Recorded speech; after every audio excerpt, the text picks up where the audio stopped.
My name is Alejandro Bruner-Solas. I am your host of Nat Chat. All right, so I'm going to go ahead and just kind of share my story with you. So I have narcolepsy type 1. I had my first symptom when I was 5 years old. That was sleep paralysis.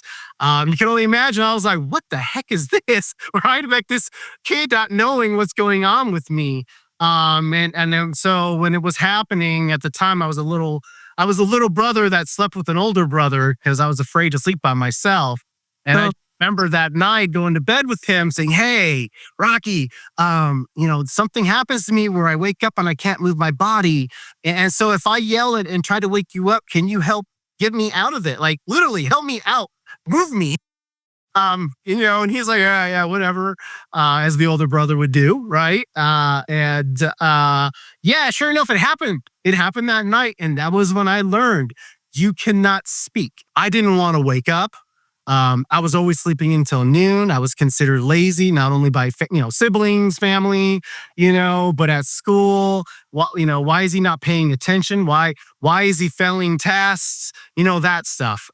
It wasn't things that I was recognizing, right? That I was micronapping. During lectures, I was micronapping when I was trying to read during exams. To answer these exams. It was all of this, a combination of stuff, all the way to when I got into high school. That's after all the tests and everything they've done throughout the years and decades. I'm in high school. I want to say it was like my junior year when they put me in special education. And at that point, when I got into the class, it was like the first week. And that was when the teachers, there was 2 teachers, sat me down and said, we do not know why you're here. You don't belong here, but we have to keep you here because we just don't know why, what's wrong with you. But we'd like for you to be our student aide. So I was actually helping them now, teaching the kids with the special needs. So became a janitor for JCPenney. And at that time, that's when I discovered I was good at sales.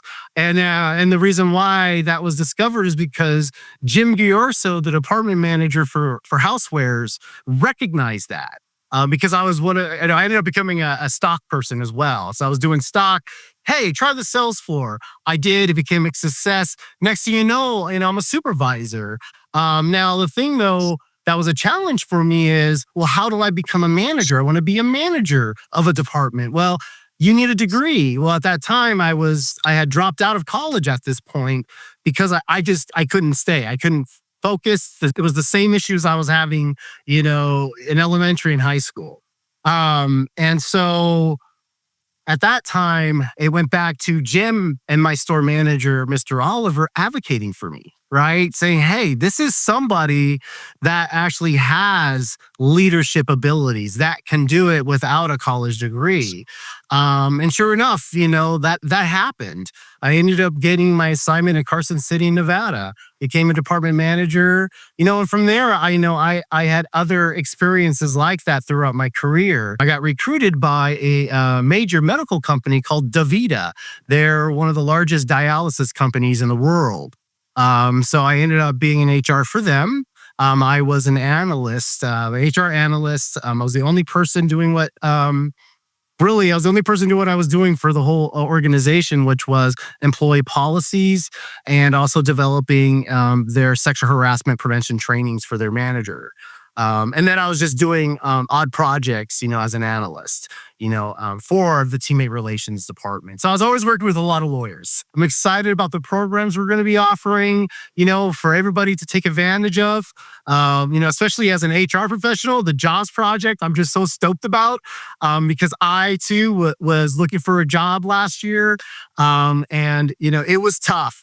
Just trying to navigate, the whole ATS systems. The applicant tracking systems and how they utilize AI these days. So just being able to get a leg up on that is going to be amazing for all of us.